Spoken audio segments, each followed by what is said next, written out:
மிளகாத்தூள், உப்பு, இஞ்சி பூண்டு இடித்தது. பூண்டு வந்து நான் தோலோடு இடிச்சிருக்கேன். இது வந்து புளி கரைசல் வச்சுருக்கேன். அந்த மிளகாத்தூளில் இந்த புளி கரைசல் ஊற்றி பேஸ்ட்டாக்க போகிறேன். நல்லா குழ குழன்னு வச்சுட்டு இதை வந்து மீனில் நம்ம தடவி மசாலா தடவி ஊற வைக்க போகிறோம். மீன் பார்த்திங்கன்னா இங்கே துண்டு போட்டு இருக்குது. இப்போ அந்த மசாலா கலவையை நம்ம இந்த மீனில் தடவி ஊற வச்சுட்டு பொரிக்க போகிறோம். இந்த கலவையை மீனில் தடவிக்கலாம்.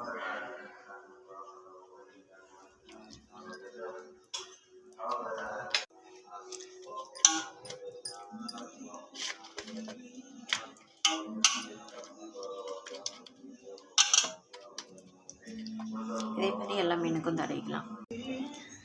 மீன் மசாலா தடவி ஊற வச்சுட்டோம். மீன் நம்ம அருமையாக பொரிச்சிட்டோம்.